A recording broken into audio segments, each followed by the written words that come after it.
police appear to be closing in on the shooter's identity. Just minutes ago, the NYPD releasing photos, new photos of the suspect, the clearest photos yet of his face. Police hoping that someone will recognize him. So this is a developing situation, but the man who attacked the late CEO of United Healthcare right over here at this Hilton has been unmasked. But the shocking event that unfolded here transpired faster than anyone could have imagined, and within 4 minutes, the assailant had fled the scene and disappeared into Central Park. And although this person could be anywhere right now, police have recovered evidence at the scene of the crime. They've unmasked this individual, and their time as a free person may be coming to an end. A smile from the mystery man police are looking for in connection to the Midtown murder of United Healthcare CEO Brian Thompson. Detectives urgently trying to put a name to this face. They followed literally for miles till they were able to get that one picture where the defendant thought it was safe and he took that mask down. Yes, that big break involving this hostel where at this hour detectives are inside. They believe the gunman was staying here, sharing a room with two strangers who had no clue they were rubbing elbows with a madman. A little worried, yeah. It makes you second guess who you're actually staying in a hostel with because, you know, you're in a room of strangers.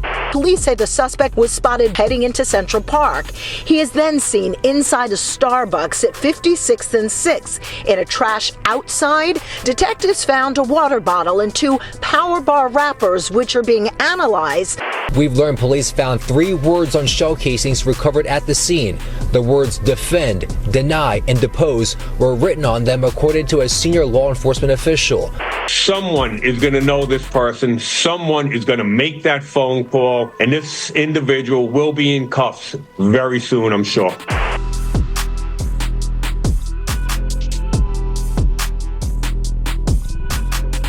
So the person of interest the police have identified arrived in the city towards the end of last month and had been here for about a week before this all took place. And although this person is still on the loose, there are so many unanswered questions in the minds of the general public and investigators. Like, who is this seemingly average, smiling individual that committed such a heinous act? Were they a professional hired to carry out this crime, a disgruntled former worker, or a customer of United Healthcare who wanted to get revenge for some reason? And more importantly, why is nobody talking about the fact that even though this area is blanketed with cameras, this suspect was still so easily able to commit this crime and flee the scene? But before we answer these questions, it's important to understand that the late CEO, Brian Thompson, was reportedly a stand-up guy and an all-around great person, according to those who knew him, making this a very sad event in every way imaginable and revealing that the assassin who fled the scene probably wasn't somebody who had a personal grudge against the CEO. Rather, investigators believe this was a targeted, pre-planned attack for reasons likely related to the operation of United Healthcare, the world's largest private health insurer. And that brings us to where we are today. Many new details have come out in the last 24 to 48 hours about not only how the suspect traveled to New York, but where he may have stayed and premeditated his actions. On top of that, he apparently used public transportation and false identification to situate himself in this city at the exact time the CEO would be making his way down the street to a conference that was only recently announced, which reveals shocking levels of planning and detail underpin this entire event, which has some investigators under the impression that this could be an individual who was hired to carry this out. And as you're about to see, this person, who could be anywhere right now, knew exactly what they were doing when they walked into the Starbucks around the corner from this Hilton at 6 a.m. and set up camp.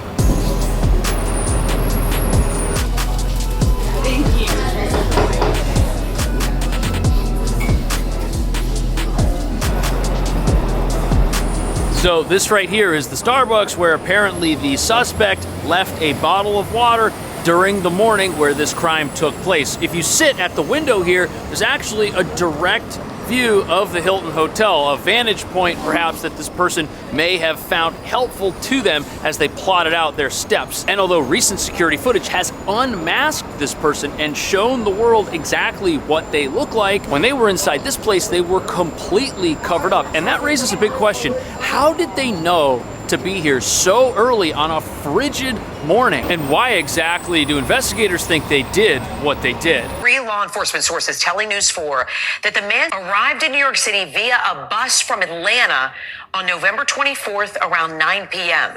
The sources telling us that investigators are now working to see if they can find a name in that list of ticket purchases that could help to identify the suspect. This story truly has been captivating people all across the country. So the latest information that we have at the time I'm making this is that the suspect had been in New York City for about 10 days. They arrived here on a bus, and we know that the morning of the incident, he was staying in an Upper West Side hostel, which he checked into using a fake ID from New Jersey. And that is apparently the building where this security camera image showing the suspect's face was taken. He had his guard down. He thought it was a safe place to be and didn't think he'd be photographed. And investigators are trying to figure out if this hostel, where apparently you have rooms that are shared with other guests, if this was some sort of base of operations where he premeditated his actions. Investigators are also working to uncover if there's any connection between the threats that the late CEO was receiving prior to all of this happening and this suspect. But what's interesting is somehow the suspect knew to be here on a freezing cold Wednesday morning and knew that the CEO would be attending a conference that was not publicly announced until just a couple of weeks before it was going to take place. This person had inside information on the CEO's whereabouts, and that is incredibly frightening. Wednesday morning, the gunman ambushed United Healthcare CEO Brian Thompson. Video shows the suspect calmly walking up to the 50-year-old outside of the Hilton in Midtown. Mayor Eric Adams today saying pieces of this puzzle are coming together. We are on the right pathway, and we don't want to do anything that's going to not only impede the investigation, but hurt the prosecution of the person involved. Now, the way this unfolded, it certainly looks very suspicious, almost like a setup, because for some reason, this high-profile individual was walking down the street at the exact moment the assailant was lying in wait for him. And sadly, the late CEO, Brian Thompson, was 50 years old at the time of this event. He was promoted to the CEO of United Healthcare in 2021 and was praised by everyone, not just for who he was as a person, but for the quality of his work. But for some reason, he'd been on the receiving end of threats leading up to this tragic event, threats that his wife was aware about. What those threats were, who it was that made them, what they were saying, all of that hasn't been released just yet. And what also hasn't been released yet is how the suspect gained access to the CEO's whereabouts and was able to track him down in the middle of New York City. Because we're not in a dangerous part of town. We're in the middle of Manhattan. You've got police all over the place. The Hilton itself is within walking distance of Times Square, Central Park, and Rockefeller Center. And not only do you have a round-the-clock police presence here in one form or another, there is also a police security camera on the street corner right where the hotel is located. The hotel itself is also covered in security cameras, and it has a highly visible, well-trafficked entrance. And when you add all of that up, it makes it even more shocking that something as shocking as what transpired here actually did, and that the suspect was able to flee the scene and is still out there. And look at this, across the street from the hotel, you've got a sign that says you cannot bring a weapon over here, and this is exactly where a weapon was used. And it's incredibly frightening to think that all of the security that we have here that we feel keeps us safe wasn't enough to keep this CEO safe on a freezing cold Wednesday morning. And here we have a timeline of events. Right here, number one, you can see that at 6:44 a.m., this is where the event unfolded. And then this red line going down the middle of this image shows the suspect's path as he escaped into Central Park up here at the top within about 5 minutes. Central Park is just up the street here. Investigators say he walked on foot until he was able to obtain a city bike, which he then used to continue into the park itself after escaping down this long alleyway. And after they escaped through here and made their way through the park, they were spotted again in the Upper West Side riding what looks like a non-city bike from the footage that's available. And they had also ditched their gray backpack. It's your second guess